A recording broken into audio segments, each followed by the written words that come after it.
Pembacaan Firman Tuhan yang Maha Kuasa tentang pengejaran akan kebenaran.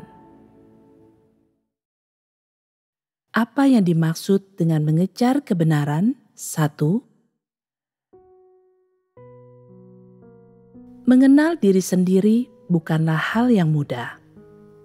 Itu dicapai dengan menerima kebenaran serta menerapkan dan mengalami firman Tuhan, dan pengenalan diri yang sejati hanya dapat dicapai dengan menerima penghakiman dan hajaran Tuhan. Orang yang belum mengalami penghakiman dan hajaran paling-paling hanya mampu mengakui kesalahan yang telah diperbuatnya dan hal-hal salah yang telah dia lakukan. Akan sangat sulit baginya untuk memahami esensi natur dirinya dengan jelas. Mengapa orang-orang percaya pada zaman kasih karunia, meskipun tidak lagi melakukan dosa-dosa tertentu dan telah mengubah perilaku, mereka menjadi lebih baik? Mereka tidak pernah mengalami perubahan dalam watak hidup mereka? Mengapa, meskipun percaya kepada Tuhan, mereka menentang Dia dan bahkan mengkhianati Dia? Sulit bagi manusia yang rusak untuk mengenali sumber masalah ini. Mengapa semua orang memiliki watak iblis? Itu karena iblis telah merusak manusia dan manusia telah menerima perkataan setan dan falsafah iblis. Itulah yang menyebabkan mereka memiliki watak yang rusak.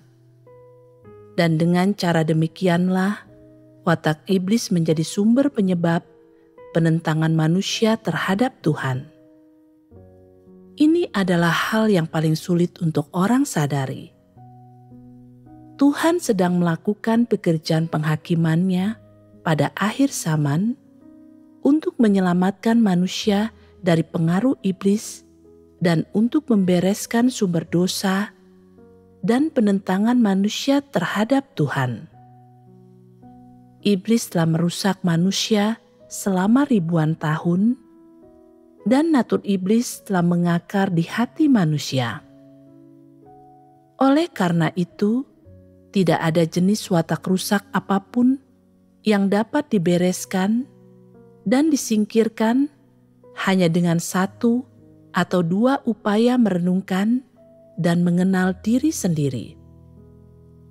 Orang memperlihatkan wataknya yang rusak secara terus-menerus dan berulang kali, jadi dia harus menerima kebenaran dan terus melawan watak iblis dalam dirinya sampai dia mengalahkan iblis. Baru setelah itulah dia akan mampu sepenuhnya menyingkirkan wataknya yang rusak. Jadi, manusia harus selalu berdoa kepada Tuhan, mencari kebenaran, merenungkan, dan mengenal dirinya sendiri, serta menerapkan kebenaran sampai dia tidak lagi memunculkan watak rusaknya.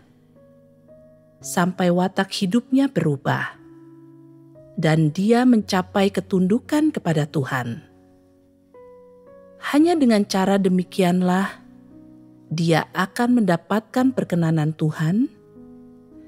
Hasil dari setiap perjuangan mungkin tidak langsung terlihat, dan setelah itu pun, engkau mungkin masih memperlihatkan watak-watak rusakmu. Engkau mungkin merasa sedikit negatif dan putus asa, tetapi tidak mau menyerah. Dan engkau tetap mampu terus berusaha keras, mencari Tuhan, dan mengandalkan Dia. Jika engkau bertekun dengan cara seperti itu selama 2 atau 3 tahun, engkau akan benar-benar mampu menerapkan kebenaran, dan akan ada kedamaian dan sukacita di dalam hatimu. Lalu, engkau akan memahami dengan jelas bahwa setiap kegagalan setiap upaya, dan setiap pencapaian yang kau peroleh adalah pertanda baik bahwa engkau sedang bergerak menuju perubahan watakmu dan membuat Tuhan mengubah pikirannya tentangmu. Meskipun setiap perubahan tidak terlihat oleh kesadaran manusia, perubahan watak yang dihasilkan dari setiap perubahan tidak dapat dicapai oleh tindakan atau hal lain apapun. Inilah satu-satunya jalan yang harus orang tempuh untuk mengubah watak mereka dan memiliki jalan masuk kehidupan. Hanya dengan cara inilah orang harus berusaha mengubah wataknya. Tentu saja, orang harus memiliki pemahaman yang akurat tentang bagaimana perubahan watak terjadi. Ini bukanlah perubahan mendadak yang mengejutkan dan menyenangkan seperti yang orang bayangkan. Perubahan yang terjadi tidak akan seperti itu. Perubahan terjadi secara tidak disadari, perlahan, sedikit demi sedikit. Ketika orang mampu menerapkan kebenaran, dia akan melihat hasil dari usahanya. Ketika engkau mengingat kembali setelah menempuh jalan ini selama 3, 5, 10 tahun, engkau akan terkejut karena mendapati watakmu telah sangat berubah dalam 10 tahun itu, bahwa engkau sama sekali berbeda. Mungkin kepribadian dan sifatmu belum berubah, atau gaya hidupmu dan hal-hal lainnya belum berubah. Tetapi watak, keadaan, dan perilaku yang kau perlihatkan akan sangat berbeda. Seolah-olah engkau telah menjadi orang yang sama sekali berbeda.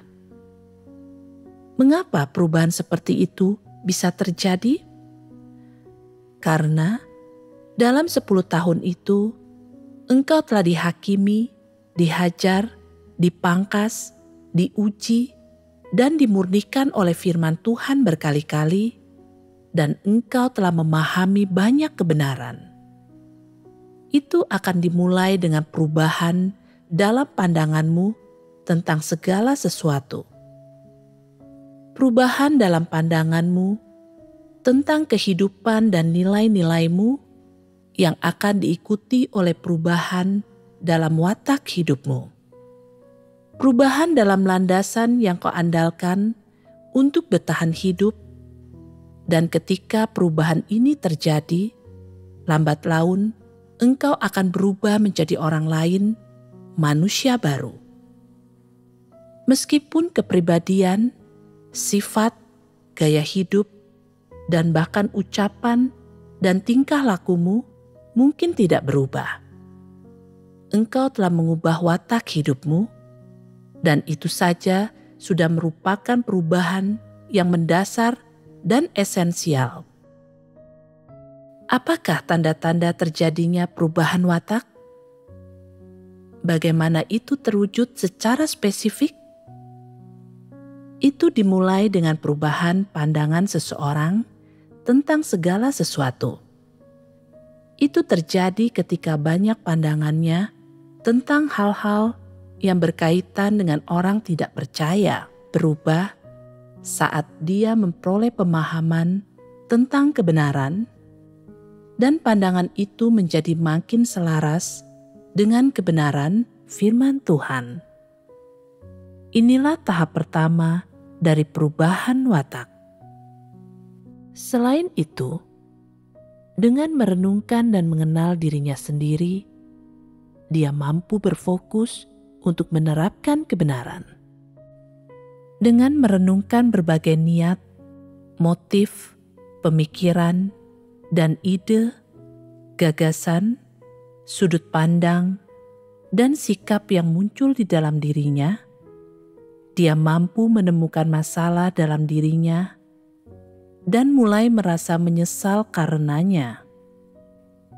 Kemudian, dia mampu memberontak terhadap daging dan menerapkan kebenaran.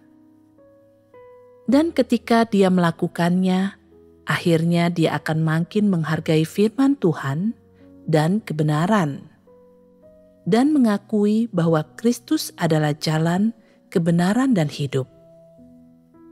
Dia akan makin rela mengikuti Kristus dan tunduk kepadanya, dan dia akan merasa bahwa Tuhan mengungkapkan kebenaran untuk menyingkapkan, menghakimi, dan menghajar manusia, dan untuk mengubah watak rusak manusia, dan bahwa dengan melakukannya, Tuhan menyelamatkan dan menyempurnakan manusia dengan cara yang benar-benar nyata. Dia akan merasa bahwa tanpa penghakiman dan hajaran Tuhan, atau pembekalan dan bimbingan firman-Nya, manusia tidak mungkin dapat diselamatkan, dan mereka juga tak mungkin mampu menuai hasil-hasil yang seperti itu. Dia akan mulai mencintai firman Tuhan dan akan merasa bahwa dia bergantung pada firman Tuhan dalam kehidupan nyatanya, bahwa dia membutuhkan firman-Nya untuk membekali, membimbing, dan membuka jalan baginya. Hatinya akan dipenuhi dengan kedamaian, dan ketika sesuatu menimpa dirinya, dia secara tidak sadar akan mencari firman Tuhan untuk dijadikan pedoman dan mencari prinsip serta jalan penerapan di dalam firman-Nya. Inilah salah satu hasil yang dicapai melalui mengenal diri sendiri. Di sisi lain, orang tidak akan lagi memperlakukan penyingkapan watak rusaknya seperti dahulu, yaitu dengan sikap keras kepala. Melainkan, dia akan mampu menenangkan hatinya dan mendengarkan firman Tuhan dengan sikap yang jujur, dan dia akan mampu menerima kebenaran dan hal-hal yang positif. Ini berarti ketika dia memperlihatkan wataknya yang rusak, dia tidak akan lagi seperti sebelumnya, keras kepala, sulit diatur, sangat agresif, congkak, kurang ajar, dan jahat. Melainkan dia akan secara proaktif merenungkan dirinya sendiri dan mendapatkan pemahaman tentang masalah dalam dirinya yang sebenarnya. Dia mungkin tidak tahu apa esensi dari watak rusaknya, tetapi dia akan mampu menenangkan dirinya sendiri, berdoa kepada Tuhan, dan mencari kebenaran, yang mana setelah itu dia akan mengakui masalah dalam dirinya dan wataknya yang rusak, dan bertobat kepada Tuhan, serta bertekad untuk kelak berperilaku secara berbeda. Itu sepenuhnya merupakan sikap yang tunduk. Dengan cara seperti ini, dia akan mendapatkan hati yang tunduk kepada Tuhan. Apapun yang Tuhan katakan, apapun yang Dia tuntut darinya, pekerjaan apapun yang dia lakukan, atau lingkungan apapun yang dia atur untuknya, akan mudah baginya untuk tunduk menerima semua itu. Watak rusaknya tidak akan menghadirkan rintangan yang begitu besar baginya. Watak rusaknya akan mudah dibereskan dan diatasi. Pada saat itu, menerapkan kebenaran akan menjadi sangat mudah baginya, dan dia akan mampu mencapai ketundukan kepada Tuhan. Inilah tanda-tanda terjadinya perubahan watak. Ketika seseorang mampu menerapkan kebenaran dan benar-benar tunduk kepada Tuhan, dapat dikatakan bahwa watak hidupnya telah mengalami perubahan, Perubahan yang sejati, perubahan yang sepenuhnya dicapai melalui pengejaran akan kebenaran. Dan semua perilaku yang muncul dalam diri manusia selama proses ini, entah itu perilaku positif atau kenegatifan dan kelemahan yang normal, adalah hal yang tidak dapat dihindari dan pasti terjadi. Karena ada banyak perilaku positif, pasti juga ada banyak perilaku negatif dan kelemahan. Tetapi kenegatifan dan kelemahan itu bersifat sementara. Begitu seseorang memiliki tingkat pertumbuhan tertentu, kenegatifan dan kelemahannya akan makin berkurang, dan perilaku positif dan jalan masuknya akan makin bertambah, dan tindakan-tindakannya akan makin berprinsip. Orang semacam itu adalah orang yang tunduk kepada Tuhan dan orang yang watak hidupnya berubah setelah watak rusaknya ditahirkan. Dapat dikatakan, inilah hasil yang diperoleh para pengejar kebenaran setelah mengalami penghakiman dan hajaran firman Tuhan, dan setelah berulang kali dipangkas, diuji, dan dimurnikan. Karena sekarang semua orang telah mendengar dan memahami proses spesifik dan normal dalam mengejar kebenaran.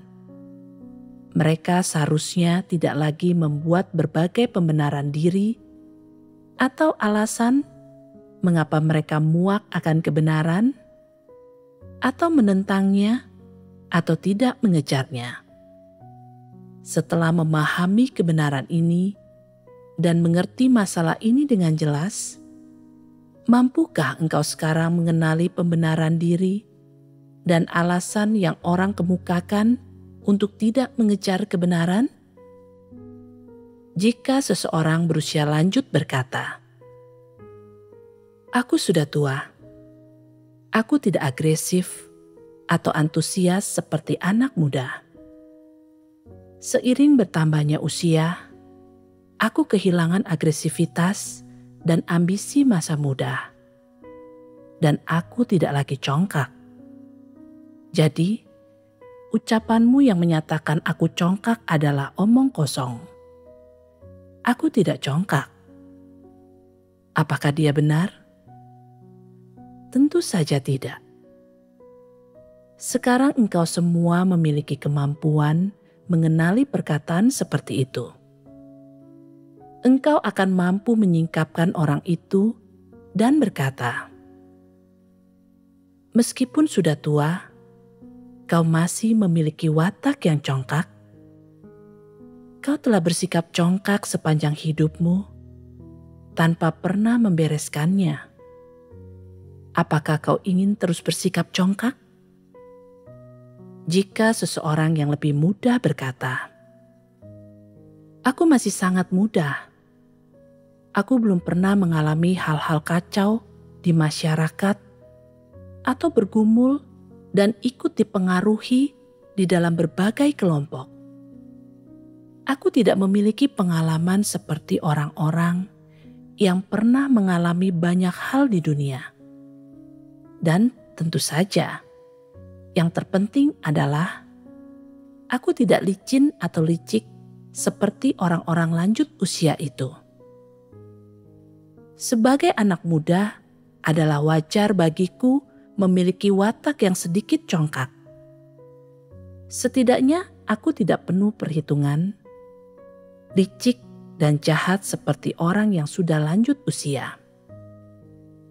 Apakah pantas mengatakan hal seperti ini? Semua orang memiliki watak yang rusak. Itu tidak ada kaitannya dengan usia atau jenis kelamin. Engkau memiliki apa yang orang lain miliki, dan mereka memiliki apa yang kau miliki. Tidak perlu menuduh siapapun. Tentu saja, tidaklah cukup hanya mengakui bahwa semua orang memiliki watak rusak. Karena engkau telah mengakui bahwa engkau memiliki watak rusak, engkau harus mencari kebenaran untuk membereskannya.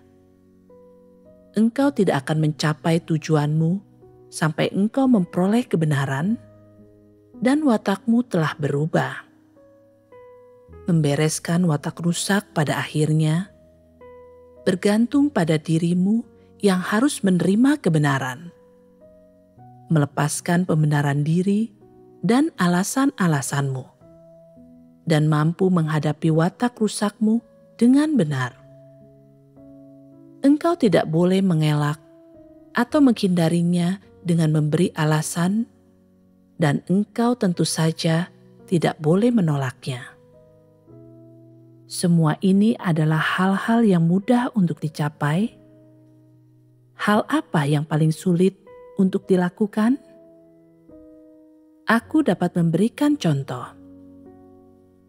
Ada orang yang berkata, "Entah kalian menganggapku mengejar kebenaran atau tidak.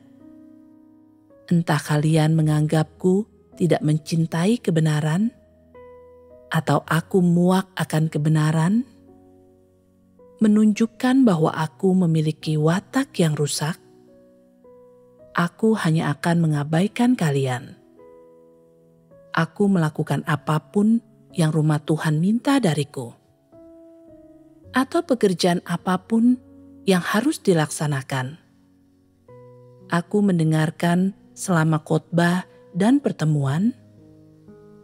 Aku membaca bersama saat semua orang makan dan minum firman Tuhan. Aku duduk dan menonton video kesaksian pengalaman bersama kalian. Dan aku makan saat kalian makan. Aku mengimbangi laju langkah kalian. Siapakah di antaramu yang dapat berkata bahwa aku tidak mengejar kebenaran? Seperti inilah caraku percaya. Jadi kalian dapat melakukan atau mengatakan apapun yang kalian suka. Aku tidak peduli. Orang semacam ini berpura-pura tidak membuat alasan atau membenarkan diri, tetapi juga tidak berniat mengejar kebenaran. Seolah-olah pekerjaan penyelamatan Tuhan tidak ada kaitannya dengan dia, seolah-olah dia tidak membutuhkannya. Orang semacam ini tidak secara gamblang berkata, "Kemanusiaanku baik. Aku sungguh-sungguh percaya kepada Tuhan. Aku rela meninggalkan segala sesuatu. Aku mampu menderita dan membayar harga. Apakah aku juga perlu menerima penghakiman dan hajaran Tuhan?" Dia tidak secara gamblang mengatakan hal ini. Dia tidak memiliki sikap yang jelas terhadap kebenaran, dan di luarnya dia tidak mengutuk pekerjaan Tuhan. Namun, bagaimana Tuhan memperlakukan orang semacam itu? Jika dia tidak mengejar kebenaran, jika dia sangat acuh tak acuh terhadap firman Tuhan dan mengabaikannya, maka sikap Tuhan terhadap dia sangat jelas. Sikapnya sama seperti ayat dalam Alkitab yang berbunyi, "Jadi, karena engkau suam-suam kuku dan tidak panas atau dingin, aku akan memuntahkan engkau dari mulutku." Tuhan tidak menginginkan dia, dan itu berarti masalah. Apakah ada orang-orang semacam itu di gereja? Ada. Jadi, bagaimana cara mengenali mereka? Digolongkan sebagai apakah orang-orang semacam ini? Tidak perlu menggolongkan mereka. Singkatnya, orang-orang semacam itu tidak mengejar kebenaran. Mereka tidak menerima kebenaran atau merenungkan dan mengenal diri mereka sendiri. dan mereka tidak memiliki hati yang bertobat. Sebaliknya, kepercayaan mereka kepada Tuhan kacau dan bingung. Mereka melakukan apapun yang rumah Tuhan minta tanpa menyebabkan gangguan atau kekacauan apapun. Jika kau bertanya kepada mereka, apakah kau memiliki gagasan? Tidak. Apakah kau memiliki watak rusak? Tidak. Apakah kau ingin memperoleh keselamatan? Aku tidak tahu. Apakah kau mengakui bahwa firman Tuhan adalah kebenaran? Aku tidak tahu. Apapun pertanyaannya, mereka akan menjawab tidak tahu. Apakah ada masalah dengan orang-orang semacam itu? Ada. Tetapi mereka merasa itu bukan masalah. Dan mereka menganggap itu tidak perlu dibereskan.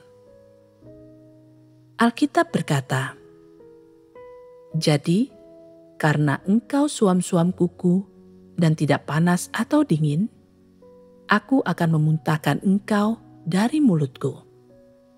Frasa, "Aku akan memuntahkan engkau dari mulutku," adalah prinsip untuk menangani orang-orang semacam itu. Ini adalah akibat yang akan mereka terima. Tidak panas atau dingin artinya orang-orang ini sama sekali tidak memiliki sudut pandang. Itu artinya bagaimanapun engkau menyampaikan persekutuan kepada mereka tentang masalah perubahan, watak, atau keselamatan, mereka tetap acuh tak acuh. Apa yang dimaksud dengan acuh tak acuh di sini? Itu artinya mereka tidak tertarik pada hal-hal semacam itu dan tidak mau mendengar tentang semua itu. Ada orang yang mungkin berkata, apa salahnya tidak memiliki sudut pandang ataupun penyingkapan kerusakan? Benar-benar omong kosong. Orang-orang seperti ini adalah orang mati yang tidak memiliki jiwa, tidak panas ataupun dingin, dan Tuhan tidak mungkin bekerja dalam diri mereka. Mengenai orang-orang yang tidak dapat diselamatkan, Tuhan hanya akan memuntahkan dan tidak lagi memedulikan mereka. Dia tidak bekerja dalam diri mereka, dan kita tidak akan membuat penilaian terhadap orang-orang semacam itu. Kita hanya akan mengabaikan mereka.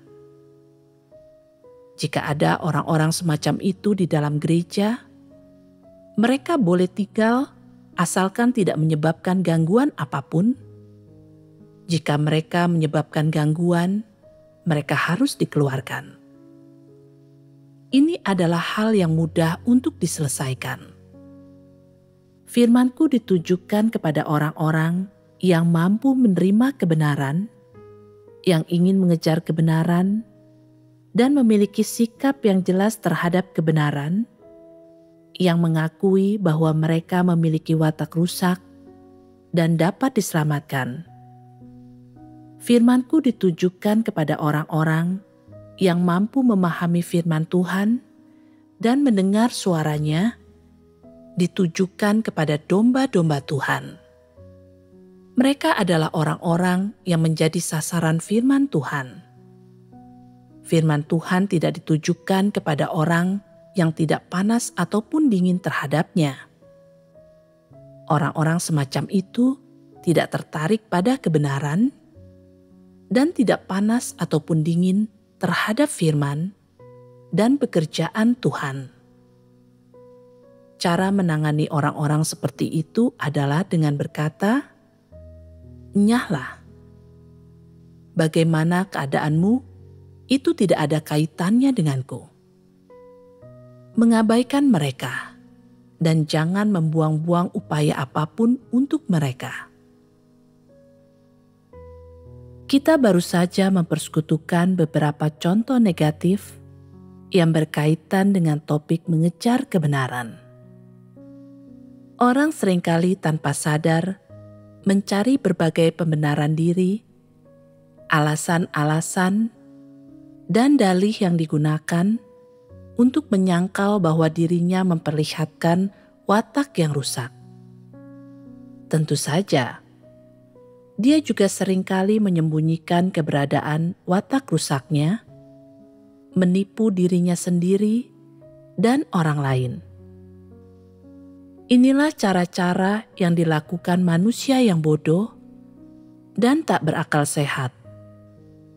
Di satu sisi, dia mengakui bahwa semua firman Tuhan yang menghakimi manusia adalah kebenaran. Di sisi lain, dia menyangkal keberadaan watak rusaknya sendiri, serta perilaku salahnya yang melanggar kebenaran. Ini adalah tanda yang jelas bahwa dia tidak menerima kebenaran. Entah engkau menyangkal atau mengakui bahwa engkau memiliki watak rusak, atau entah engkau memberikan alasan, pembenaran diri, atau argumen yang munafik atas perilaku rusak yang kau perlihatkan. Singkatnya, jika engkau tidak menerima kebenaran, engkau tidak dapat diselamatkan. Ini tak terbantahkan. Siapapun yang sama sekali tidak mengejar kebenaran, pada akhirnya akan disingkapkan dan disingkirkan. Seberapapun lamanya dia telah menjadi orang percaya. Akibat ini sangat menakutkan. Tidak akan dibutuhkan waktu lama sampai bencana menimpa dan dirimu tersingkap, dan ketika bencana datang, engkau akan merasa takut. Engkau mungkin memiliki banyak pembenaran diri dan alasan, atau mungkin engkau menyamarkannya dengan baik dan menyimpannya rapat-rapat, tetapi ada satu fakta yang tidak dapat kau sangkal. Watak rusakmu masih ada, itu sama sekali belum berubah. Engkau tidak mampu benar-benar mengenal dirimu sendiri, tidak mampu sungguh-sungguh bertobat, dan pada akhirnya engkau tidak akan mampu benar-benar membalikkan dirimu atau tunduk kepada Tuhan, dan Tuhan tidak akan mengubah pikirannya tentangmu. Bukankah engkau akan berada dalam masalah besar? Engkau terancam akan disingkirkan. Itulah sebabnya orang yang bijak akan menyingkirkan alasan yang tidak bijaksana. Dan pembenaran diri yang bodoh ini, dan menyingkirkan penyamaran dan semua yang menutupi dirinya. Dia akan menghadapi watak rusak yang diperlihatkannya dengan cara yang benar, dan menggunakan metode yang benar untuk menangani dan membereskannya. Berjuang untuk membuat segala sesuatu yang dia lakukan adalah perbuatan baik, sehingga Tuhan akan mengubah pikirannya tentang dia. Jika Tuhan mengubah pikirannya tentangmu, itu membuktikan bahwa dia benar-benar telah membebaskanmu dari pemberontakan dan penentanganmu di masa lalu. Engkau akan merasakan kedamaian dan sukacita, dan engkau tidak akan lagi merasa tertekan seolah sebuah beban telah terangkat. Perasaan ini adalah konfirmasi di dalam rohmu. Kini engkau memiliki harapan untuk diselamatkan. Harapan ini kau peroleh dari harga yang kau bayar dalam mengejar kebenaran dan dari perbuatan baikmu. Itu adalah hasil yang kau peroleh dari mengejar kebenaran dan mempersiapkan perbuatan baik. Sebaliknya, engkau mungkin menganggap dirimu sudah cukup pintar. Dan engkau mungkin mampu menemukan banyak pembenaran diri untuk membela dan membebaskan dirimu sendiri setiap kali engkau memperlihatkan kerusakan. Engkau mungkin menyamarkan dan menutupi watak rusakmu, dan dengan demikian menghindari keharusan untuk merenungkan dan memahaminya, seolah-olah engkau tidak memperlihatkan kerusakan apapun. Engkau mungkin menganggap dirimu cukup pintar, berkali-kali menghindari dirimu disingkapkan oleh berbagai lingkungan yang telah Tuhan atur. Engkau tidak merenungkan atau mengenal dirimu sendiri. Engkau tidak memperoleh kebenaran, dan engkau telah kehilangan banyak kesempatan untuk disempurnakan oleh Tuhan. Apa akibatnya? Sekarang ini, marilah kita kesampingkan apakah engkau mampu bertobat, apakah engkau dapat diselamatkan atau tidak. Dan katakanlah, jika Tuhan berulang kali memberimu kesempatan untuk bertobat, dan tak satu pun dari kesempatan itu yang pernah mendorongmu untuk mengubah pikiranmu, maka engkau akan berada dalam masalah besar. Sebaik apapun engkau membela diri, sebaik apapun engkau menampilkan dirimu, sebaik apapun engkau menyamarkan dirimu, sebaik apapun engkau membuat alasan dan membenarkan dirimu sendiri, apa gunanya semua itu? Jika Tuhan telah memberimu kesempatan berkali-kali, dan ini bahkan tidak pernah memaksamu untuk mengubah pikiranmu, maka engkau sedang berada dalam bahaya. Tahukah engkau bahaya apa itu? Engkau terus dengan keras kepala membuat alasan untuk watak rusakmu, memberikan alasan dan pembenaran diri untuk tidak mengejar kebenaran, serta menentang dan menolak penghakiman Tuhan dan pekerjaannya. Tetapi engkau menganggap dirimu baik-baik saja dan yakin bahwa hati nuranimu bersih. Engkau tidak mau menerima dirimu diawasi dan dipangkas oleh rumah Tuhan.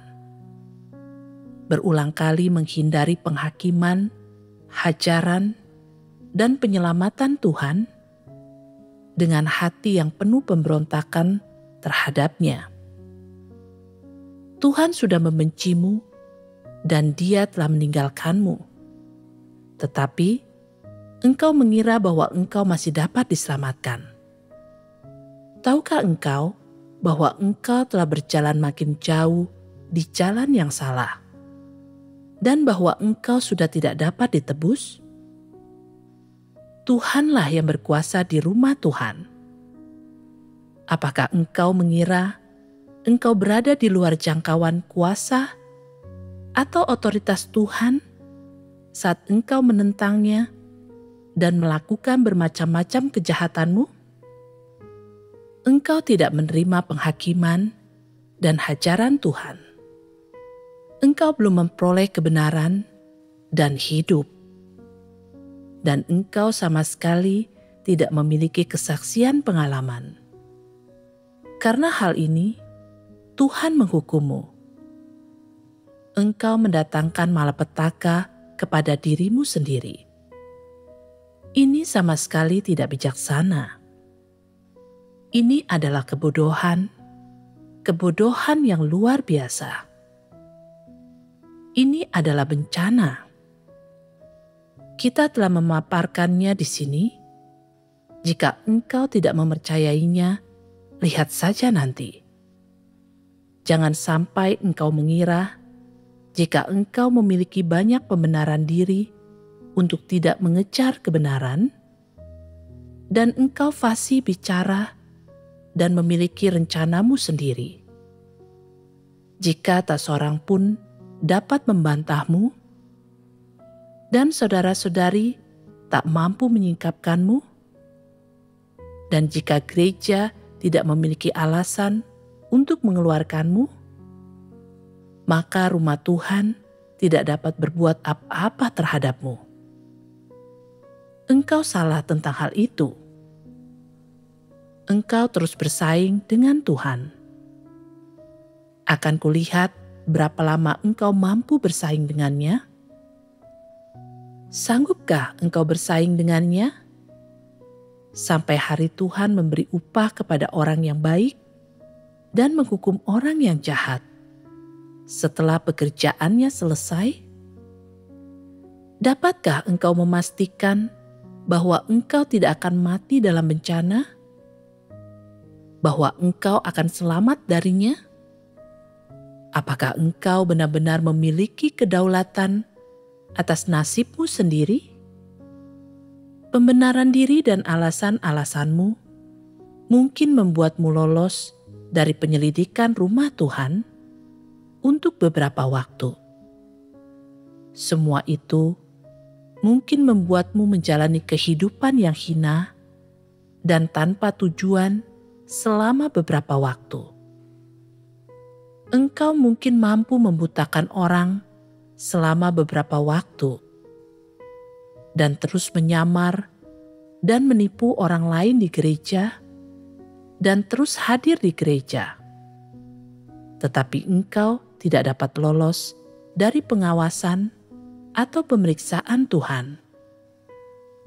Tuhan menentukan kesudahan seseorang berdasarkan apakah dia memiliki kebenaran atau tidak.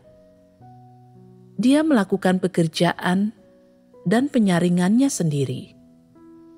Orang seperti apapun dirimu, atau setan macam apapun dirimu, engkau tidak dapat melarikan diri dari penghakiman dan penghukuman Tuhan. Segera setelah umat pilihan Tuhan memahami kebenaran dan memiliki kemampuan mengenalimu, tak seorang pun akan mampu melarikan diri. Saat itulah engkau akan dikeluarkan dari gereja. Ada orang yang mungkin tidak diyakinkan dan menggerutu. Aku selama ini sibuk mengerjakan banyak hal untuk Tuhan. Melakukan begitu banyak pekerjaan untuknya dan membayar harga yang begitu mahal. Aku telah meninggalkan keluarga dan pernikahanku. Aku telah memberikan masa mudaku untuk Tuhan dan pekerjaannya. Aku meninggalkan karirku dan menghabiskan separuh tenagaku, mengira aku pasti mendapatkan berkat yang Dia anugerahkan. Aku tak pernah membayangkan bahwa aku akan disingkirkan karena tidak mengejar kebenaran dan tidak pernah menerapkannya. Tidakkah engkau tahu bahwa kebenaranlah yang berkuasa di rumah Tuhan? Tidakkah jelas bagimu siapa yang Tuhan beri upah dan siapa yang Dia berkati? Jika tindakanmu yang telah meninggalkan segalanya dan pengorbananmu telah menghasilkan kesaksian pengalaman yang nyata dan juga memberi kesaksian tentang pekerjaan Tuhan, maka Tuhan akan memberimu upah dan memberkatimu. Jika tindakanmu yang telah meninggalkan segalanya dan pengorbananmu bukanlah kesaksian pengalaman yang sejati, dan terlebih lagi tidak memberi kesaksian tentang pekerjaan Tuhan, jika itu adalah kesaksian tentang dirimu sendiri sebagai suatu permintaan kepada Tuhan untuk mengakui pencapaianmu, itu artinya engkau sedang menempuh jalan yang sama seperti Paulus. Yang sedang kau lakukan adalah kejahatan, dan itu artinya menentang Tuhan, dan Tuhan akan berkata kepadamu, "Enyahlah daripadaku, kau pelaku kejahatan." Dan apa artinya ini? Itu akan menjadi bukti bahwa engkau telah dirusak, ditakdirkan untuk jatuh ke dalam bencana dan dihukum. Engkau akan jatuh ke dalam bencana. Paulus lebih unggul daripada rata-rata orang sezamannya dalam hal status, pekerjaan yang dia laksanakan, kecakapannya, dan bakatnya. Tetapi apa hasilnya? Dari awal hingga akhir dalam kepercayaannya kepada Tuhan, Paulus berusaha bertransaksi dengan Tuhan, menetapkan persyaratan, dia mencari upah dan mahkota dari Tuhan. Pada akhirnya, dia tidak sungguh-sungguh bertobat atau mempersiapkan banyak perbuatan baik, dan tentu saja dia tidak memiliki banyak kesaksian pengalaman yang nyata. Mungkinkah dia mendapatkan pengampunan Tuhan bahkan tanpa sungguh-sungguh bertobat? Dapatkah dia membuat Tuhan mengubah pikirannya tentang dia? Itu tidak mungkin. Paulus menghabiskan seluruh hidupnya bagi Tuhan, tetapi karena dia menempuh jalan antikristus dan sama sekali tidak mau bertobat, dia bukan saja tidak mendapat upah, tetapi juga dihukum oleh Tuhan. Jelas bahwa konsekuensi yang dideritanya adalah tragis.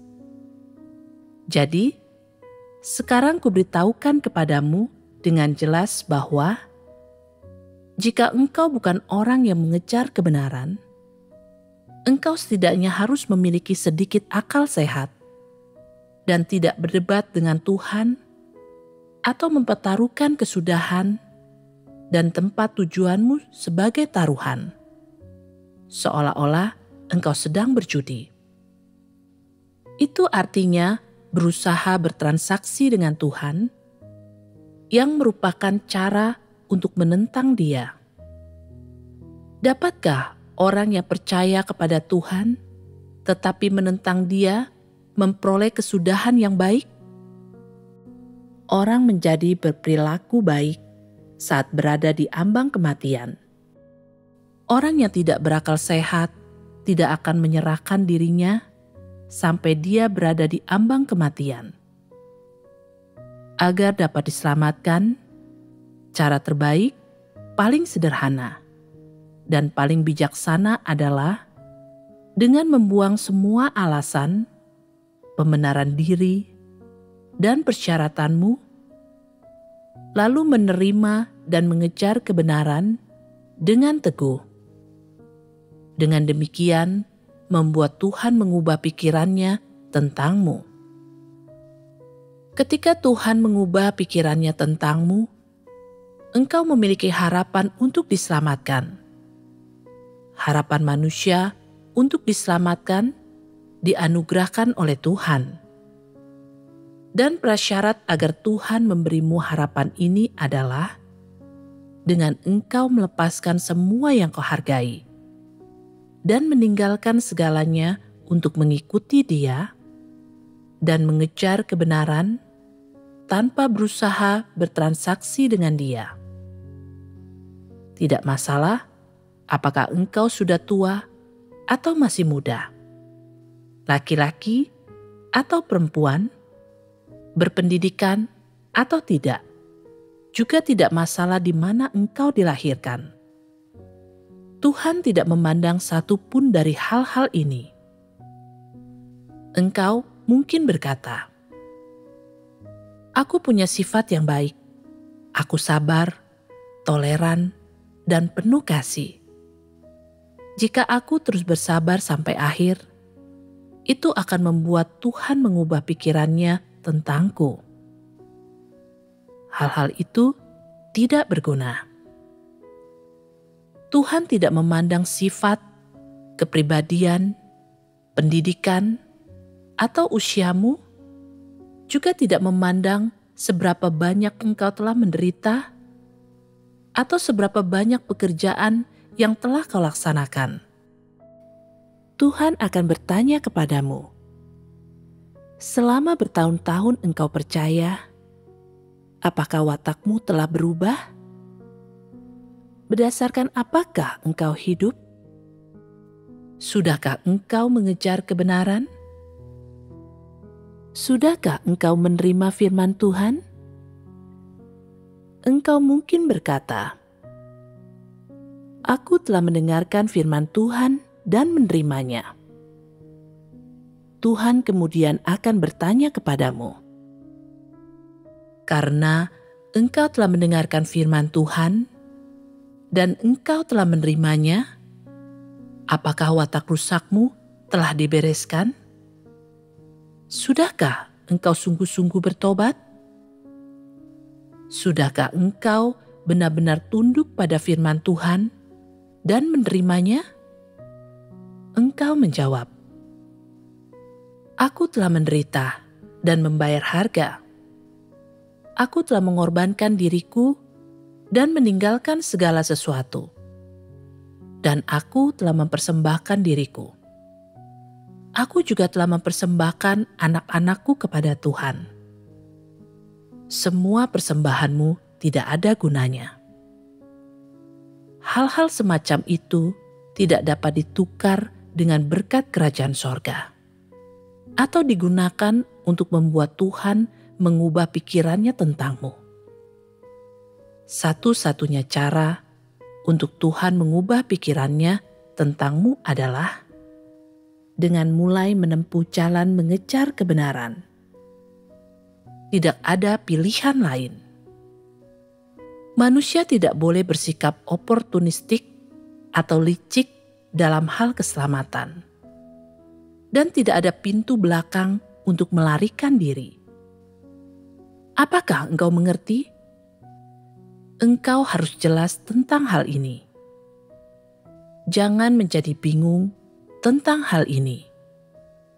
Meskipun engkau bingung, Tuhan tidak akan bingung. Jadi, apa yang harus kau lakukan mulai sekarang? Ubahlah sikapmu dan ubahlah sudut pandangmu, dan biarkan firman Tuhan menjadi landasanmu apapun yang kau lakukan. Tidak ada kebaikan buatan manusia, tidak ada dalih manusia, tidak ada falsafah manusia, pengetahuan, moral, etika, atau bahkan hati nurani, ataupun apa yang disebut integritas dan martabat manusia yang dapat menggantikan kebenaran. Kesampingkan hal-hal ini, tenangkan hatimu, dan carilah landasan untuk semua perilaku dan tindakanmu di dalam firman Tuhan. Dan sementara engkau melakukannya, carilah penyikapan Tuhan tentang berbagai aspek watak rusak manusia di dalam firman-Nya. Bandingkanlah dirimu dengan firman Tuhan dan bereskanlah watak rusakmu. Berusahalah untuk mengenal dirimu sendiri sesegera mungkin, singkirkanlah kerusakanmu, dan segeralah bertobat dan berbalik. Lepaskan kejahatanmu dan carilah prinsip-prinsip kebenaran dalam perilaku dan tindakanmu. Dengan mendasarkan semuanya pada firman Tuhan, engkau sama sekali tidak boleh mendasarkan hal-hal ini pada gagasan dan imajinasi manusia. Engkau sama sekali tidak boleh berusaha bertransaksi dengan Tuhan. Engkau tidak boleh berusaha menukar penderitaan dan pengorbananmu yang tak berarti dengan upah dan berkat Tuhan. Berhentilah melakukan hal-hal bodoh seperti itu. Karena kalau tidak, Tuhan akan semakin marah terhadapmu dan mengutukmu lalu memusnahkanmu. Apakah itu jelas? Sudahkah engkau semua memahami hal ini? Ya. Jika demikian, renungkanlah dengan saksama setelah ini. Segala sesuatu yang baru saja kita persekutukan berkaitan dengan mengejar kebenaran, dan meskipun kita tidak memberikan jawaban khusus atas pertanyaan konseptual tentang apa yang dimaksud dengan mengejar kebenaran, kita telah mempersekutukan berbagai hal tentang kesalahpahaman dan pemahaman manusia yang menyimpang tentang mengejar kebenaran, dan tentang berbagai kesulitan dan masalah yang ada saat orang mengejar kebenaran. Sebagai penutup, aku ingin merangkum apa yang dimaksud dengan mengejar kebenaran. Apa sajakah perwujudan dari mengejar kebenaran? Dan apa sebenarnya yang dimaksud dengan jalan penerapan untuk mengejar kebenaran? Jadi, apa yang dimaksud dengan mengejar kebenaran? Mengejar kebenaran artinya mulai menerapkan dan mengalami firman Tuhan, dan kemudian mendapatkan pemahaman akan kebenaran dan masuk ke dalam kenyataan kebenaran melalui proses mengalami firman Tuhan, dan menjadi orang yang benar-benar mengenal dan tunduk kepada Tuhan. Itulah hasil akhir yang dicapai dalam mengejar kebenaran.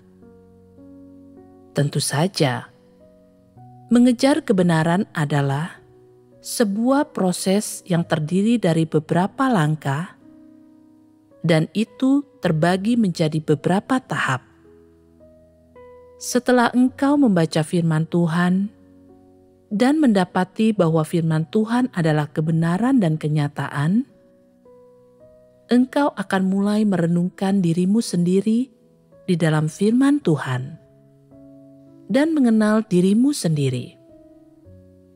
Engkau akan menyadari bahwa engkau sangat memberontak dan memperlihatkan begitu banyak kerusakan. Engkau akan rindu untuk mampu menerapkan kebenaran dan mencapai ketundukan kepada Tuhan, dan engkau akan mulai berjuang mengejar kebenaran. Itulah tepatnya hasil yang akan kau peroleh karena merenungkan dan mengenal dirimu sendiri. Sejak saat itu, pengalaman hidupmu dimulai. Saat engkau mulai menyelidiki dan memeriksa keadaan dan masalah yang muncul akibat watak rusakmu, ini membuktikan bahwa engkau telah mulai mengejar kebenaran.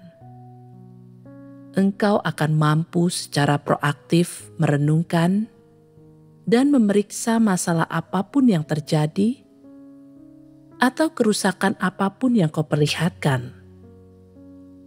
Dan ketika engkau menyadari bahwa itu memang penyingkapan kerusakanmu dan watak rusakmu, engkau akan secara alami mencari kebenaran dan mulai membereskan masalah-masalah dalam dirimu itu. Jalan masuk kehidupan dimulai dengan merenungkan diri sendiri.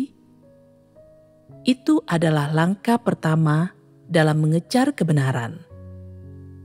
Setelah itu, dengan merenungkan dan mengenal dirimu sendiri, engkau akan memahami bahwa semua penyingkapan firman Tuhan sesuai dengan fakta. Kemudian, barulah engkau akan mampu tunduk pada firman Tuhan dengan segenap hatimu dan menerima penghakiman dan hajaran firman Tuhan. Itu adalah langkah kedua dalam mengejar kebenaran. Sebagian besar orang mampu menerima firman Tuhan yang menyingkapkan perilaku rusak manusia. Tetapi mereka tak mampu dengan mudah menerima firman Tuhan yang menyingkapkan esensi rusak manusia. Setelah membaca firman Tuhan, mereka tidak mengakui betapa dalamnya kerusakan mereka sendiri. Mereka hanya mengakui firman Tuhan yang menyingkapkan perilaku rusak manusia. Karena hal ini, mereka tak mampu menerima penghakiman dan hajaran Tuhan dengan segenap hati. Sebaliknya, mereka mengabaikannya. Ada orang yang berkata, "Aku hanya memiliki beberapa perilaku rusak, tetapi aku mampu melakukan beberapa hal baik. Aku orang yang baik. Aku bukan milik iblis. Aku percaya kepada Tuhan, jadi aku pasti milik Tuhan." Bukankah ini omong kosong? Engkau dilahirkan di dunia manusia. Engkau telah hidup di bawah kuasa iblis, dan engkau telah menerima didikan dalam budaya tradisional, warisan bawaanmu, dan pengetahuan yang telah kau pelajari berasal dari iblis. Semua tokoh besar dan ternama yang kau hormati adalah milik iblis. Apakah dengan berkata, engkau bukan milik iblis, akan membuatmu lolos dari perusakan yang dilakukannya? Ini sama seperti anak kecil yang mampu berbohong dan mengumpat orang lain sejak dia mulai bisa bicara. Siapa yang mengajarinya melakukan hal itu? Tak seorang pun. Bukankah itu adalah akibat dari perusakan iblis? Ini adalah fakta. Orang tidak dapat melihat iblis dan roh-roh jahat dari alam roh. Tetapi setan-setan hidup dan raja-raja setan ada di mana-mana di dunia manusia. Mereka semua adalah inkarnasi iblis. Ini adalah fakta yang harus diakui oleh semua orang. Orang yang memahami kebenaran mampu mengetahui yang sebenarnya mengenai hal-hal ini. Dan mereka dapat mengakui bahwa semua penyingkapan firman Tuhan adalah fakta. Sebagian orang mungkin berkata bahwa mereka mengenal diri mereka sendiri, tetapi mereka tidak pernah mengakui bahwa kerusakan yang disingkapkan oleh firman Tuhan adalah sesuai kenyataan atau bahwa firman-Nya adalah kebenaran. Ini sama dengan ketidakmampuan orang untuk menerima kebenaran. Jika orang tidak mengakui fakta bahwa dirinya memiliki watak yang rusak, dia tidak akan mampu sungguh-sungguh bertobat. Tentu saja, orang harus mengalami pekerjaan Tuhan selama beberapa waktu untuk mengakui dan menerima fakta bahwa semua orang memiliki watak yang rusak. Setelah dirinya memperlihatkan banyak watak yang rusak, barulah dia akan secara alami mengakui fakta tersebut. Dia tak punya pilihan selain mengakui bahwa semua firman Tuhan yang menyingkapkan, menghakimi, dan menghukum manusia adalah fakta dan kebenaran, dan menerima semua itu sepenuhnya. Itulah yang dimaksud dengan ditaklukkan oleh firman Tuhan.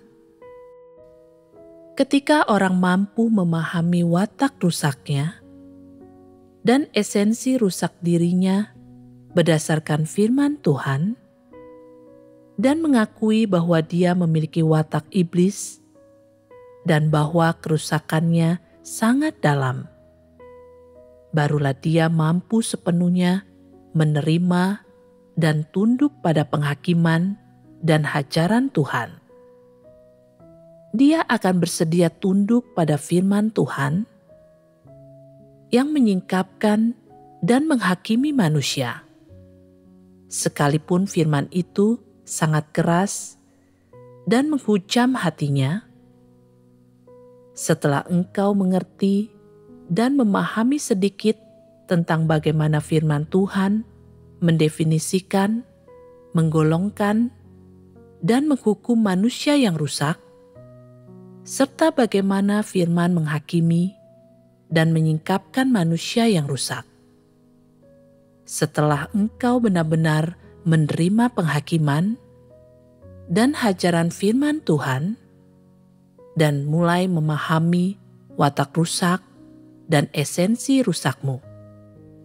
Setelah engkau mulai membenci watak rusakmu, iblis, dan dagingmu sendiri, dan ketika engkau rindu untuk memperoleh kebenaran, untuk hidup sebagai manusia, sebagaimana yang seharusnya, dan menjadi orang yang benar-benar tunduk kepada Tuhan, baru pada saat itulah engkau akan mulai berfokus untuk mengejar perubahan dalam watakmu.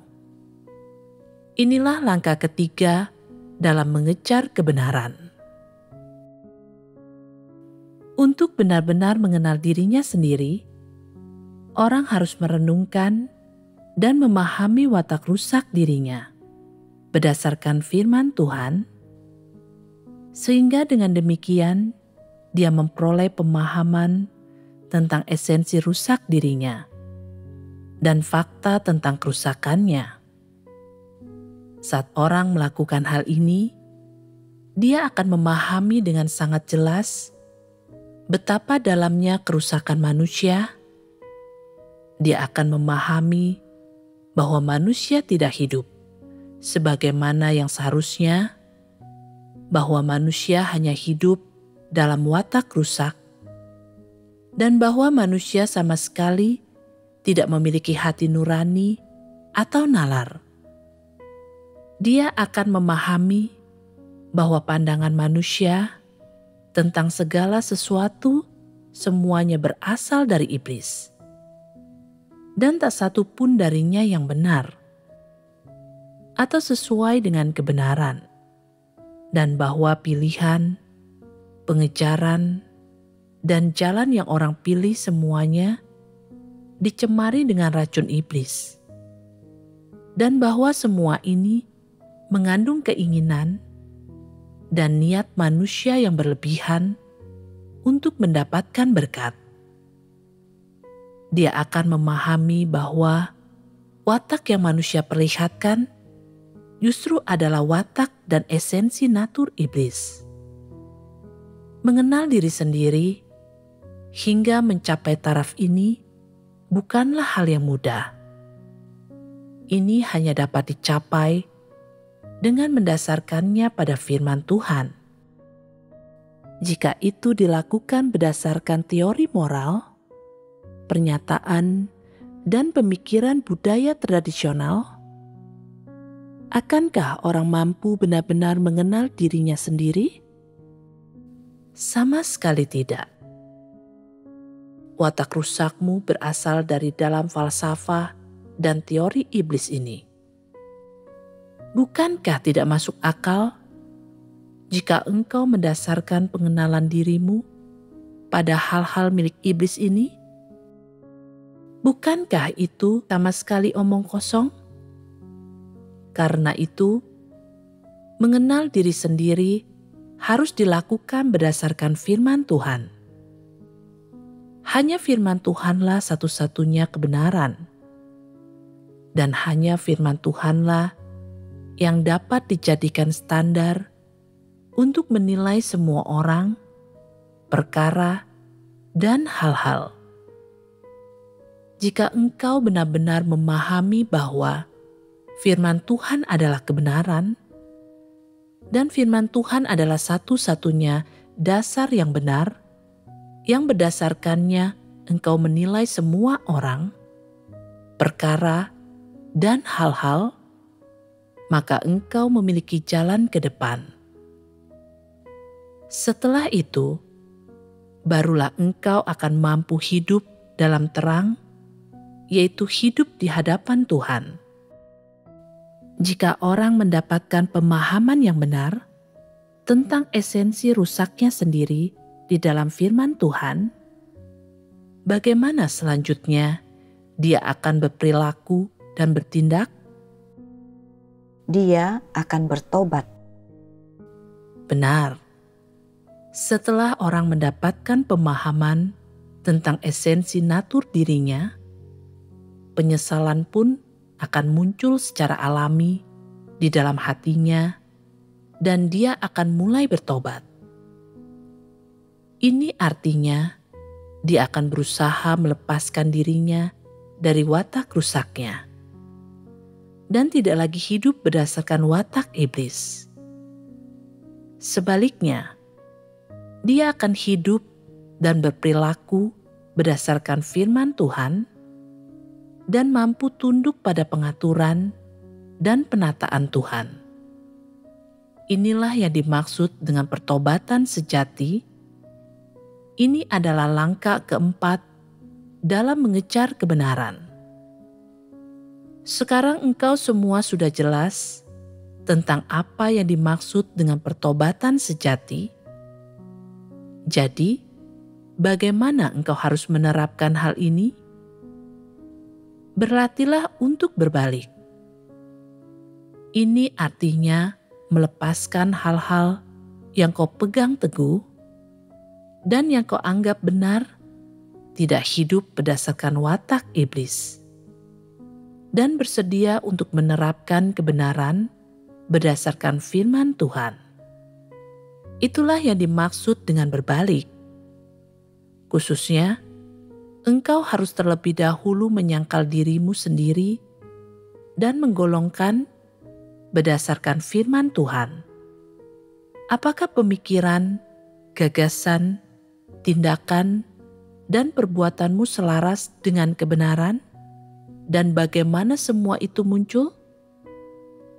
Jika engkau yakin bahwa hal-hal ini adalah watak rusak dan dilahirkan dari falsafah iblis, engkau harus mengambil sikap mengecam dan mengutuknya. Melakukan hal itu akan sangat membantumu untuk memberontak terhadap daging dan iblis. Tindakan macam apakah ini? Bukankah ini adalah tindakan menyangkal, melepaskan, membuang, dan memberontak terhadap watak rusakmu? Menyangkali hal-hal yang kau anggap benar, melepaskan kepentinganmu, memberontak terhadap niatmu yang salah, dan kemudian berbalik tidaklah sesederhana itu. Dan ada banyak detail spesifik di dalamnya. Jika engkau mau bertobat, tetapi engkau hanya mengatakannya dan tidak menyangkal, melepaskan, membuang, dan memberontak terhadap watak rusakmu, ini bukanlah perwujudan dari pertobatan. Dan engkau sebenarnya belum masuk ke dalam pertobatan. Bagaimana pertobatan sejati diwujudkan? Pertama, engkau menyangkali hal-hal yang kau anggap benar. Misalnya, gagasan dan tuntutanmu terhadap Tuhan, serta hal-hal seperti pandanganmu tentang berbagai hal, metode, dan caramu menangani masalah, pengalaman manusiamu, dan sebagainya. Menyangkali semua hal ini adalah tindakan nyata. Ketika engkau bertobat dengan segenap hatimu dan berbalik kepada Tuhan, engkau hanya mampu melepaskan hal-hal yang salah. Setelah engkau mengetahui yang sebenarnya mengenai hal-hal tersebut dan menyangkalinya, jika engkau tidak menyangkali hal-hal ini dan tetap menganggap semua itu baik dan benar, engkau tidak akan mampu melepaskannya, meskipun orang lain menyuruhmu melakukannya. Engkau akan berkata, "Aku sangat terpelajar, dan aku punya banyak pengalaman. Aku yakin hal-hal ini benar. Mengapa aku harus melepaskannya?" Jika engkau berpaut pada jalan-jalanmu sendiri dan bersikeras melakukannya, akankah engkau mampu menerima kebenaran? Itu pasti sama sekali tidak mudah. Jika engkau ingin memperoleh kebenaran, pertama-tama engkau harus menyangkali hal-hal kau anggap benar dan positif. Kemudian pahamilah dengan jelas bahwa semua itu pada dasarnya negatif. Bahwa semua itu berasal dari iblis, bahwa semua itu adalah kekeliruan yang munafik, dan bahwa berpaut pada hal-hal milik iblis hanya akan menyebabkanmu melakukan kejahatan, menentang Tuhan, dan pada akhirnya engkau akan dihukum dan dimusnahkan. Jika engkau mampu memahami dengan jelas bahwa pemikiran dan racun yang iblis gunakan untuk merusak manusia dapat menyebabkan kehancuran manusia, engkau akan sepenuhnya mampu meninggalkan semua itu. Tentu saja, menyangkal, melepaskan, membuang, memberontak, dan sebagainya. Semua itu adalah sikap dan cara yang orang gunakan untuk melawan kekuatan dan natur iblis, serta melawan falsafah, cara berpikir, pemikiran, dan pandangan yang iblis gunakan untuk menyesatkan manusia. Misalnya, melepaskan kepentingan daging, meninggalkan pilihan, dan pengejaran daging, membuang falsafah, pemikiran, kebohongan, dan kekeliruan iblis, memberontak terhadap pengaruh iblis dan kekuatan jahatnya. Seluruh rangkaian tindakan ini adalah semua cara dan jalan yang dapat orang lakukan untuk bertobat. Untuk sungguh-sungguh bertobat, orang harus memahami banyak kebenaran, baru setelah itulah dia akan mampu sepenuhnya menyangkal diri dan memberontak terhadap dagingnya. Sebagai contoh, katakanlah engkau menganggap dirimu berpengetahuan luas dan kaya dalam pengalaman, dan bahwa engkau seharusnya menjadi aset bagi rumah Tuhan dan sangat berguna. Namun, setelah mendengar khotbah tentang kebenaran selama beberapa tahun dan memahami beberapa kebenaran, engkau merasa bahwa pemahaman dan pengetahuanmu tidak berharga dan tidak berguna sedikit pun bagi rumah Tuhan.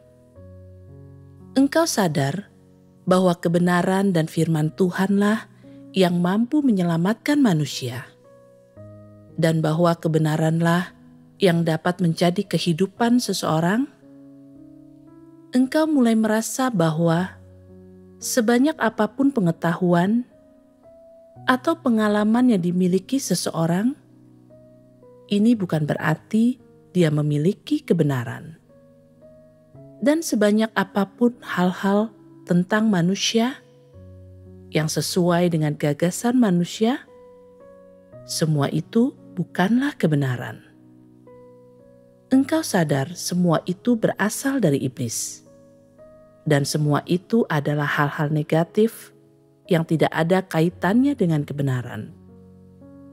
Betapapun terpelajar, berpengetahuan, atau berpengalamannya dirimu, tidak ada gunanya jika engkau tidak memiliki pemahaman rohani dan tidak mampu memahami kebenaran.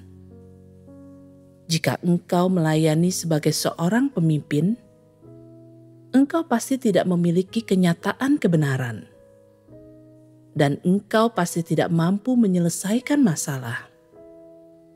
Jika engkau mau menulis sebuah esai kesaksian pengalaman, engkau pasti tidak mampu menuliskan kata-katanya. Jika engkau mau bersaksi tentang Tuhan, engkau pasti tidak akan memiliki pengetahuan tentang Dia.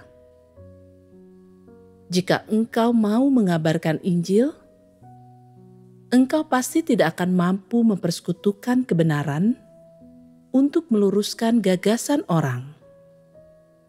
Jika engkau mau menyirami para petobat baru, engkau pasti tidak akan jelas mengenai kebenaran tentang visi, dan engkau hanya akan mampu mengkhotbahkan kata-kata dan doktrin. Jika engkau tidak mampu meluruskan gagasanmu sendiri, bagaimana mungkin engkau mampu meluruskan gagasan para petobat baru? Engkau tidak mampu melakukan pekerjaan ini, jadi apa yang mampu kau lakukan? Jika engkau diminta untuk bekerja keras, engkau akan menganggap itu menyia-nyiakan bakatmu. Engkau menganggap dirimu berbakat, tetapi engkau tidak mampu menangani tugas apapun atau melaksanakan tugas apapun dengan baik. Jadi, apa sebenarnya yang mampu kau lakukan? Bukannya rumah Tuhan tidak ingin memakaimu, melainkan karena engkau belum memenuhi tugas yang seharusnya kau lakukan. Engkau tidak boleh menyalahkan gereja karena hal itu.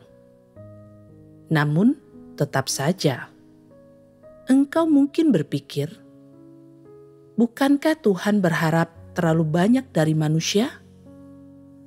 Tuntutan ini berada di luar kemampuanku. Mengapa begitu banyak tuntutan terhadapku?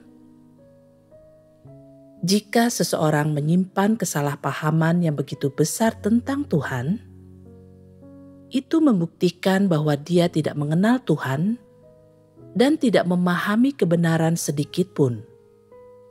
Jika engkau merasa bahwa pandanganmu benar, dan engkau tidak perlu berbalik, dan jika engkau mengakui bahwa firman Tuhan adalah kebenaran secara teori, tetapi engkau tidak mampu melepaskan sampah yang kau pegang teguh, ini menunjukkan bahwa engkau belum memahami kebenaran. Engkau harus datang ke hadapan Tuhan dan mencari lebih banyak kebenaran. Dan engkau harus membaca lebih banyak firman-Nya dan mendengarkan lebih banyak khotbah dan persekutuan. Setelah itu, barulah engkau akan secara berangsur mulai memahami bahwa firman Tuhan adalah kebenaran. Sebagai manusia, cara pertama engkau harus memperlakukan kebenaran, dan Tuhan adalah dengan sikap yang tunduk. Ini adalah tugas yang wajib manusia lakukan. Jika engkau mampu memahami hal-hal ini, itu artinya engkau sedang berbalik. Berbalik adalah jalan penerapan untuk orang bertobat. Itu artinya meninggalkan sepenuhnya hal-hal yang pernah kau anggap benar, yang berasal dari iblis, dan memilih kembali jalan yang akan kau tempuh. Itu artinya menerapkan firman Tuhan berdasarkan tuntutannya dan prinsip-prinsip kebenaran, dan menempuh jalan mengejar kebenaran. Inilah yang dimaksud dengan berbalik. Itu artinya benar-benar datang ke hadapan Tuhan dan telah masuk ke dalam kenyataan pertobatan. Ketika orang mampu menerapkan kebenaran, jelas bahwa dia telah mulai masuk ke dalam kenyataan kebenaran dan sungguh-sungguh bertobat. hanya setelah manusia sungguh-sungguh bertobat, barulah dia dapat dikatakan telah memulai jalan menuju keselamatan. Melakukan hal ini adalah langkah keempat dalam mengejar kebenaran. Ketika seseorang telah sungguh-sungguh bertobat, dia telah memulai jalan mengejar kebenaran. Dia pada dasarnya tidak akan memiliki gagasan atau kesalahpahaman tentang pekerjaan Tuhan. Dia akan bersedia tunduk pada penghakiman dan hajaran Tuhan. Dan dia akan secara resmi mulai mengalami pekerjaan Tuhan. Orang akan mengalami masa peralihan yang panjang antara pertama kalinya dia percaya kepada Tuhan, hingga saat dirinya secara resmi mengalami penghakiman dan hajaran Tuhan. Masa peralihan ini adalah fase yang berlangsung dari saat seseorang mulai percaya kepada Tuhan hingga saat dia sungguh-sungguh bertobat. Jika seseorang tidak mencintai kebenaran, dia tidak akan menerima penghakiman dan hajaran Tuhan sedikit pun, ataupun menerima kebenaran sedikit pun, dan dia tidak akan pernah mampu mengenal dirinya sendiri. Orang-orang semacam itu akan disingkirkan. Jika orang benar-benar mencintai kebenaran, maka dengan membaca firman Tuhan dan mendengarkan khotbah, dia akan mampu untuk benar-benar mendapatkan sesuatu dan mengetahui bahwa pekerjaan Tuhan adalah menyelamatkan manusia. Dan dia akan merenungkan dan mengenal dirinya sendiri dalam kebenaran yang dia pahami.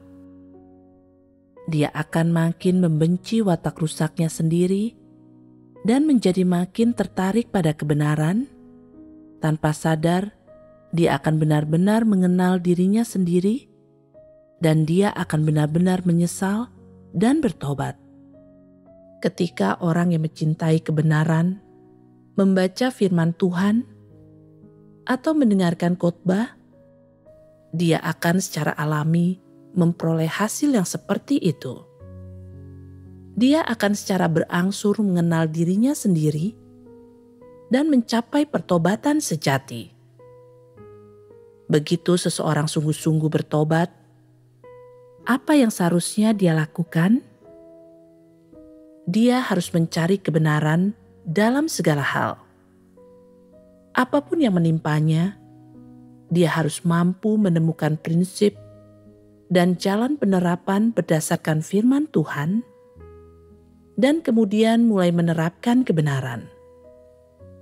Ini adalah langkah kelima dalam mengejar kebenaran. Apa tujuan mencari kebenaran? Tujuannya adalah untuk menerapkan kebenaran dan mencapai ketundukan kepada Tuhan. Namun, agar dapat menerapkan kebenaran, orang harus melakukannya berdasarkan prinsip-prinsip kebenaran. Hanya itulah penerapan kebenaran yang akurat. Hanya itulah yang memungkinkan orang untuk mendapatkan perkenanan Tuhan. Jadi, mampu bertindak sesuai dengan prinsip-prinsip kebenaran adalah hasil yang ingin dicapai dalam mengejar kebenaran. Mencapai langkah ini berarti orang telah masuk ke dalam kenyataan dari penerapan kebenaran. Mencari kebenaran dilakukan untuk membereskan watak rusak manusia. Ketika orang mampu menerapkan kebenaran, watak rusaknya secara alami akan disingkirkan. Dan penerapan kebenaran yang dilakukannya mencapai hasil yang Tuhan tuntut. Seperti itulah proses yang terjadi dari saat orang sungguh-sungguh bertobat hingga saat dirinya menerapkan kebenaran. Dari yang tadinya hidup dalam watak rusaknya, yang berarti hidup di bawah kekuasaan iblis, dari yang tadinya semua tindakan dan perilakunya dikutuk dan dibenci oleh Tuhan, kini dia mampu menerima kebenaran, sungguh-sungguh bertobat, mampu menerapkan kebenaran, dan tunduk kepada Tuhan, serta hidup berdasarkan firman-Nya. Dan ini tentu saja mendapatkan perkenanan Tuhan. Orang yang mengejar kebenaran harus sering merenungkan dirinya sendiri. Dia harus mengakui watak rusaknya dan menerima penghakiman dan hajaran Tuhan. Dia harus mendapatkan pemahaman yang benar tentang esensi rusak dirinya dan mengembangkan hati yang penuh penyesalan. Setelah bertobat, dia harus mulai mencari kebenaran dalam segala sesuatu, menerapkan prinsip-prinsip kebenaran, dan mencapai ketundukan kepada Tuhan. Inilah yang dapat orang capai ketika dirinya mengejar kebenaran dan secara berangsur memperdalam jalan masuk kehidupannya. Jika orang tidak benar-benar mengenal dirinya sendiri, mustahil baginya untuk tunduk pada penghakiman dan hajaran Tuhan atau untuk sungguh-sungguh bertobat. Dan jika orang tidak sungguh-sungguh bertobat, orang itu akan terus hidup berdasarkan watak iblis. Perubahan sejati tidak akan terjadi dalam dirinya. Seberapapun lamanya dia percaya kepada Tuhan, perilakunya akan sedikit berubah. Itu saja. Orang yang tidak mengejar kebenaran tidak mungkin menerima kebenaran sebagai hidupnya. Jadi, bisa dipastikan bahwa tindakan dan perilakunya akan tetap merupakan penyingkapan dari watak rusaknya. Bahwa tindakan dan perilakunya tersebut tidak sesuai dengan kebenaran dan menentang Tuhan. Orang yang mengejar kebenaran mampu menerima kebenaran sebagai hidupnya. Dia mampu menyingkirkan watak rusaknya, menerapkan kebenaran, dan mencapai ketundukan sejati kepada Tuhan. Orang yang mengejar kebenaran akan mencari kebenaran. Begitu terjadi hal-hal yang tidak dia pahami, dia tidak akan lagi membuat rencana demi kepentingannya sendiri. Dan dia akan menjauhi semua kejahatan dengan hati yang selaras dengan Tuhan. Orang yang mengejar kebenaran makin tunduk kepada Tuhan, dan dia mampu takut akan Tuhan dan menjauhi kejahatan. Dia akan semakin hidup sebagai manusia sebagaimana yang seharusnya.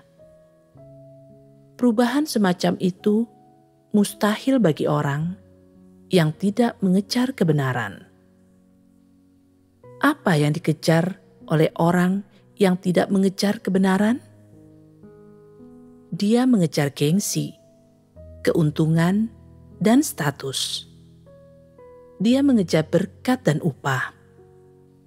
Ambisi dan keinginannya bertumbuh makin besar. Dan dia tidak memiliki tujuan hidup yang benar. Apapun yang ingin dia kejar, dia tidak akan menyerah jika dia tidak mampu mencapai tujuannya. Terlebih lagi, dia tidak akan mengubah pikirannya. Segera setelah lingkungannya memungkinkan dan keadaannya mendukung, dia akan mampu melakukan kejahatan dan menentang Tuhan. Dan dia mungkin berusaha membangun kerajaannya sendiri. Ini karena dia tidak memiliki hati yang takut akan Tuhan atau tunduk kepadanya. Dan pada akhirnya, dia hanya dapat dimusnahkan oleh Tuhan karena melakukan berbagai kejahatan dan mengkhianatinya. Semua orang yang tidak mengejar kebenaran adalah orang yang muak akan kebenaran, dan semua orang yang muak akan kebenaran adalah pencinta kejahatan. Dalam jiwa, darah, dan tulangnya, yang dia hormati hanyalah gengsi, keuntungan, status, dan pengaruh. Dia senang hidup berdasarkan watak iblis dan berjuang melawan surga, bumi, dan manusia untuk mencapai tujuannya. Dia menganggap kehidupan seperti itu menyenangkan. Dia ingin hidup sebagai orang yang terkenal dan mati sebagai pahlawan. Jelas, dia sedang menempuh jalan iblis yang menuju pada kehancuran. Semakin orang yang mengejar kebenaran, memahami kebenaran, dia akan semakin mengasihi Tuhan dan merasa betapa berharganya kebenaran itu. Dia akan bersedia menerima penghakiman dan hajaran Tuhan. Dan sebanyak apapun kesukaran yang ditanggungnya, dia bertekad untuk mengejar kebenaran dan memperolehnya. Ini berarti dia telah mulai menempuh jalan keselamatan dan kesempurnaan. Dan ini berarti dia mampu mencapai kesesuaian dengan Tuhan. Yang terpenting, dia mampu tunduk kepada Tuhan. Dia telah kembali pada kedudukannya yang semula sebagai makhluk ciptaan, dan dia memiliki hati yang takut akan Tuhan. Dia secara sah mampu sepenuhnya mendapatkan pimpinan, bimbingan, dan berkat Tuhan. Dan Tuhan tidak lagi membenci atau menolak dirinya. Sungguh hal yang luar biasa. Orang yang tidak mengejar kebenaran tidak mampu menyingkirkan watak rusaknya, sehingga hatinya menjadi makin jauh dari Tuhan, dan dia muak akan kebenaran dan menolaknya. Akibatnya, dia makin menentang Tuhan dan menempuh jalan yang bertentangan dengannya. Dia sama seperti Paulus, terang-terangan meminta upah kepada Tuhan. Jika dia tidak menerimanya, dia akan berusaha berdebat dengan Tuhan dan menentangnya. Dan pada akhirnya, dia akan menjadi antikristus yang sepenuhnya menyingkapkan wajah iblis yang mengerikan. Yang mana setelah itu, Tuhan akan mengutuk dan memusnahkan dirinya. Sebaliknya, orang yang menempuh jalan mengejar kebenaran akan mampu menerima kebenaran dan tunduk pada kebenaran. Dia mampu menyingkirkan watak rusak iblis. Dia rela meninggalkan segalanya untuk melaksanakan tugasnya dengan baik dan membalas kasih Tuhan, dan dia mampu menjadi orang yang tunduk dan menyembah Tuhan. Orang yang bersedia tunduk kepada Tuhan dan yang melakukannya secara mutlak telah sepenuhnya kembali kepada keadaan semula sebagai makhluk ciptaan, dan dia mampu tunduk pada pengaturan dan penataan Tuhan dalam segala sesuatu. Ini berarti dia memiliki keserupaan dengan manusia sejati. Apa yang dimaksud dengan keserupaan dengan manusia sejati?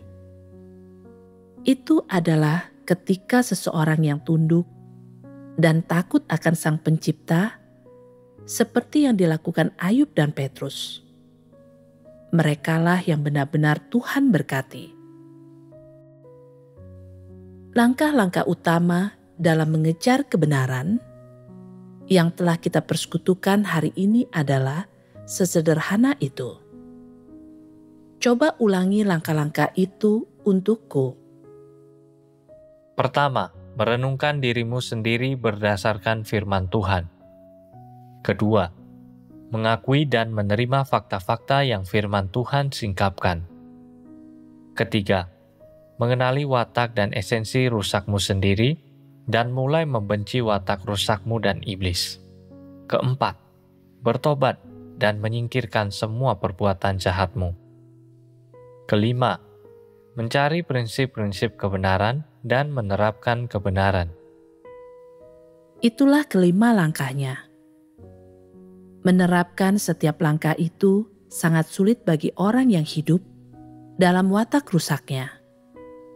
Akan ada banyak hambatan dan kesulitan dalam setiap langkahnya. Dan semuanya membutuhkan usaha yang sungguh-sungguh untuk berlatih dan mencapainya. Dan tentu saja, orang tidak mampu menghindari dirinya mengalami beberapa kegagalan dan kemunduran selama proses menjalaninya. Tetapi yang ingin kukatakan kepadamu adalah ini. Jangan berkecil hati. Meskipun orang lain mungkin mengutukmu dengan berkata, "Sudah tamat riwayatmu. Kau tidak berguna. Memang beginilah dirimu. Kau tidak mampu mengubahnya." Betapapun tidak menyenangkannya perkataan mereka, engkau harus jelas dalam pemahamanmu. Jangan berkecil hati dan jangan menyerah. Karena hanya jalan mengejar kebenaran seperti inilah, hanya masuk dan menerapkan langkah-langkah inilah yang akan benar-benar memungkinkanmu terhindar dari bencana. Orang cerdas akan memilih untuk mengesampingkan semua kesulitannya. Dia tidak akan menghindari kegagalan dan kemunduran, dan dia akan terus maju betapapun sulitnya itu. Meskipun engkau tetap berada pada langkah memeriksa dan mengenal dirimu sendiri selama 3 atau 5 tahun, atau jika setelah 8 atau 10 tahun, engkau hanya mengetahui watak rusak mana yang kau miliki, tetapi tetap tidak mampu memahami kebenaran atau membuang watak rusakmu. Aku akan tetap mengatakan hal yang sama kepadamu. Jangan berkecil hati. Meskipun engkau belum mampu sungguh-sungguh berbalik, engkau telah masuk ke dalam 3 langkah pertama. Jadi, mengapa khawatir tidak mampu masuk ke dalam 2 langkah sisanya? Jangan khawatir. Bekerjalah lebih keras, berjuanglah lebih keras, dan engkau akan sampai di sana. Mungkin juga ada orang yang sampai pada langkah keempat, yaitu pertobatan. Tetapi dia tidak mencari prinsip-prinsip kebenaran dan tidak mampu masuk ke dalam langkah kelima. Lalu, apa yang harus dilakukan? Engkau juga tidak boleh berkecil hati. Asalkan engkau memiliki keinginan untuk mencari prinsip kebenaran, engkau harus gigih dalam pengejaranmu untuk mencari kebenaran dalam segala sesuatu dan lebih banyak berdoa kepada Tuhan. Melakukan hal itu seringkali membuahkan hasil. Berusahalah sebaik mungkin untuk mengejar kebenaran berdasarkan kualitas dan keadaanmu. Dan berusahalah sebaik mungkin untuk mencapai apa yang mampu kau capai.